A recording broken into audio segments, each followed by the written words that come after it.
Oke, Assalamualaikum warahmatullahi wabarakatuh. Perkenalkan, nama saya Diki Darmawan Arnas dengan NIM 40040224653127. Di sini saya akan menjelaskan eh, sebuah materi tentang instalasi MATLAB dan dasar Simulink.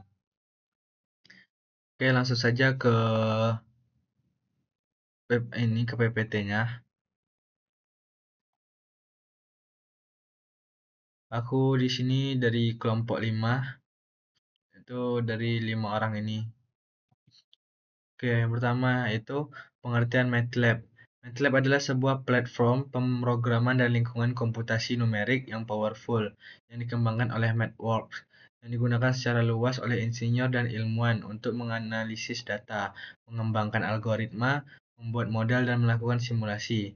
Nama MATLAB sendiri merupakan singkatan dari Matrix Laboratory. Ini sangat penting untuk dipahami karena inti dari MATLAB adalah bekerja dengan metrik dan array. Bahkan angka tunggal atau skalar yang diperlakukan sebagai metrik 1 kali 1 di MATLAB. Desain masalah teknis, khususnya yang melibatkan aljabar linear, matematika, dan vektorisasi. Selanjutnya itu ada pengertian dari Simulink. Simulink adalah lingkungan permodelan, simulasi, dan analisis berbasis grafik yang terintegrasi dengan MATLAB. Ia digunakan untuk memodelkan, mensimulasikan, dan menganalisis sistem dinamis, multidomain, atau seperti sistem kontrol, pemrosesan sinyal, komunikasi, dan lainnya, menggunakan diagram blok alih-alih menulis kode teks. Bayangkan Anda ingin merancang sistem kontrol untuk pesawat, sistem pengereman anti-lock atau ABS pada mobil, atau algoritma pemrosesan sinyal untuk sebuah radar. Menulis semua persamaan diferensial dan logika ini dalam kode teks, bahkan di MATLAB, bisa menjadi sangat rumit dan sulit untuk divisualisasikan. Simulink hadir untuk menyelesaikan masalah ini. Alih-alih kode, Anda membangun model sistem secara visual dengan menyeret dan menjatuhkan blok-blok yang mewakili fungsi-fungsi tertentu, seperti penjumlahan, integrasi, filter atau motor, dan menghubungkannya dengan garis yang mempresentasikan aliran sinyal. Nah, lalu di sini ada feedback. Feedback atau umpan balik adalah proses pengambilan sebagian sinyal keluaran atau output sistem ke bagian masukan atau input untuk dibandingkan dengan sinyal acuan ataupun itu set point. Tujuan utamanya adalah untuk mengurangi selisih atau error antara output yang diinginkan dengan output yang sebenarnya. Dengan kata lain, feedback digunakan untuk mengoreksi kinerja sistem hingga sistem dapat tetap stabil, akurat, dan sesuai dengan kondisi yang diharapkan. Dasar sistem dinamis. Sistem dinamis adalah sistem yang keluarannya berubah terhadap waktu sebagai respons dari suatu masukan. Untuk menganalisis sistem ini, digunakan pendekatan matematis agar dapat dimodelkan dan disimulasikan. Nah, di sini ada dasar sistem dinamis. Dasar sistem dinamis itu dari Laplace transformation dan transfer function, lalu ke permodelan sistem mekanik, elektrik, dan hidrolik, lalu yang terakhir pengenalan sistem kontrol dengan diagram blok. Lalu ada Laplace transformation dan transfer function. Transformasi Laplace digunakan untuk mengubah persamaan diferensial dalam domain waktu menjadi persamaan aljabar dalam domain S. Hal ini mempermudah analisis sistem dinamis. Transfer function atau fungsi alih adalah representasi hubungan antara input dan output dalam bentuk rasio polinomial dari variabel S yang mempermudah analisis respons sistem. Lalu ada permodelan sistem mekanik, elektrik, dan hidrolik. Mekanik itu biasanya dimodelkan dengan hukum Newton, misalnya massa, pegas, dan damper atau peredam. Elektrik yaitu menggunakan hukum Kirchhoff, misalnya rangkaian RLC atau resistor, induktor, dan kapasitor. Hidrolik yaitu memanfaatkan hukum kontinuitas dan persamaan aliran fluida untuk memodelkan aliran cairan melalui pipa atau katup. Semua sistem ini dapat diubah ke dalam persamaan diferensial, lalu ditransformasikan menjadi fungsi alih. Lalu terakhir ada pengenalan sistem kontrol dengan diagram blok. Bereaksi terhadap akumulasi error masa lalu. Cara kerjanya itu bagian ini menghasilkan koreksi yang sebanding dengan jumlah integral error dari waktu ke waktu. Ia menghitung total error yang telah terakumulasi sejak proses dimulai. Kelebihannya yaitu menghilangkan offset yang tidak bisa diatasi oleh bagian P dengan mengoreksi akumulasi error. Ia memastikan output mencapai nilai set point yang tepat. Kekurangannya yaitu membuat respon awal lebih lambat. Jika Q terlalu besar, akan menyebabkan overshoot atau melebihi set point, dan osilasi yang lama karena koreksinya menjadi terlalu agresif.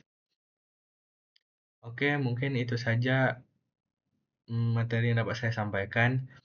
Lalu di sini saya akan menjelaskan eh, tentang di MATLAB-nya, tentang instalasi MATLAB dan dasar simulannya di MATLAB. Oke, yang pertama itu kita kita buat yang baru.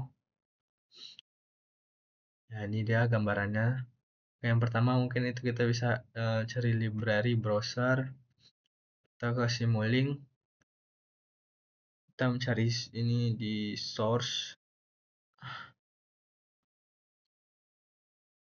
kita mencari untuk ini step pertama, kan? Sabar salah, kita step tapi sine wave. Oke, lalu sine wave ini lalu kita mencari scope-nya. Ini dia scope-nya itu di sinks scope, kita sejajarkan. Oke, lalu kita sambung sini. Oke,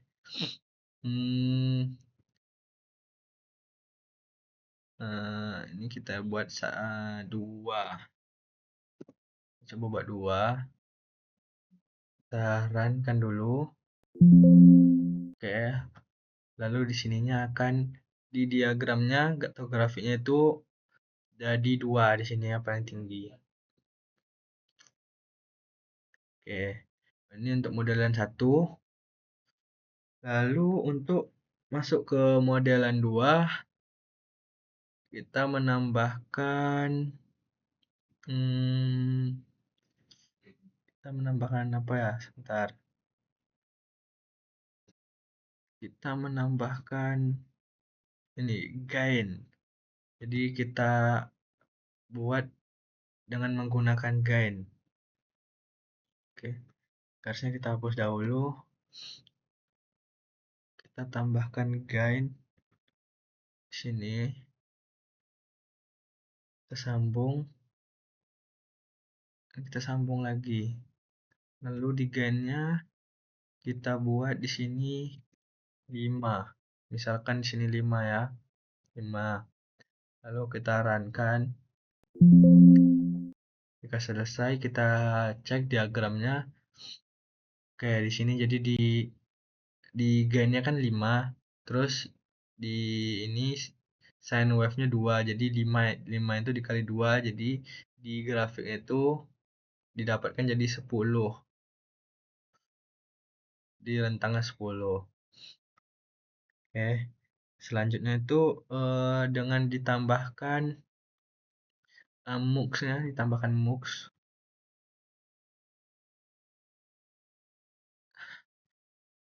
Sorry, sabar.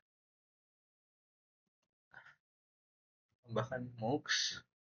Jadi kita hapus dulu garisnya. Mux-nya di sini. Oke. Ini klik kanan. tarik ke bawah, lalu ini kita lanjut ke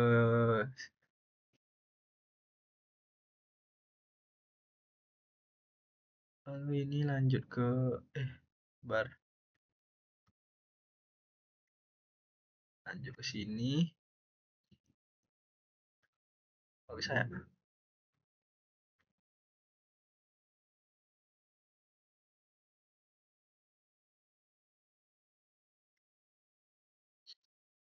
Sabar-sabar, ada kesalahan.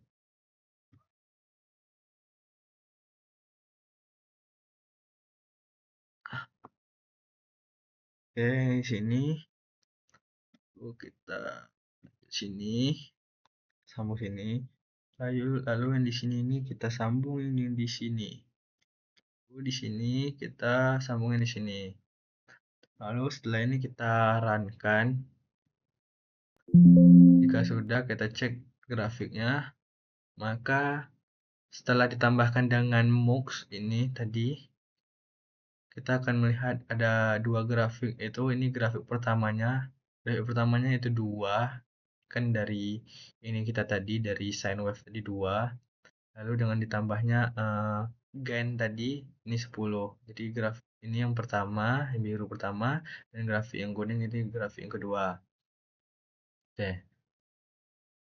Untuk selanjutnya ada model 3. Di model yang ketiga kita buat simulink. Kita mencari di source. Lalu kita mencari yang pertama itu step. Kita geser, kita masukkan step. Lalu ada rem. Lalu setelah rem ada sine wave lagi. Setelah sine wave mungkin ini ada random number. Lalu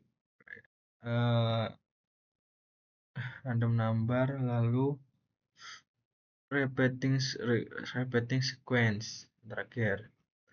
Setelah itu kita cari scope-nya, lalu kita copy.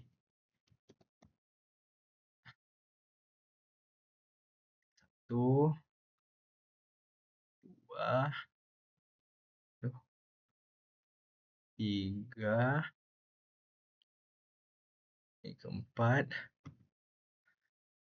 nah ini kelima. Lalu di sini kita sambungkan satu-satu.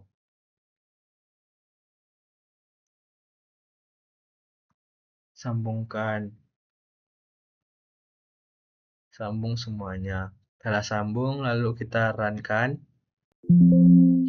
Setelah di run kita bisa melihat di grafiknya. Kalau untuk pertama itu gambaran seperti ini, sama seperti di ininya. Ini.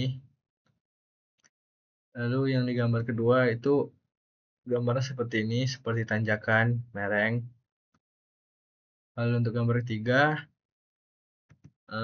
grafik gambar ketiga itu ini, seperti ini, spiral, naik turun.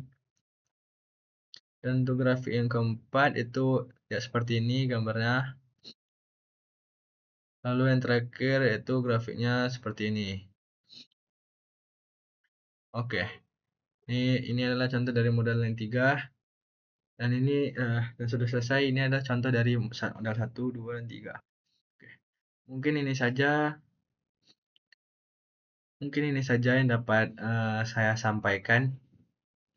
Kurang dan lebihnya saya mohon maaf. Assalamualaikum warahmatullahi wabarakatuh.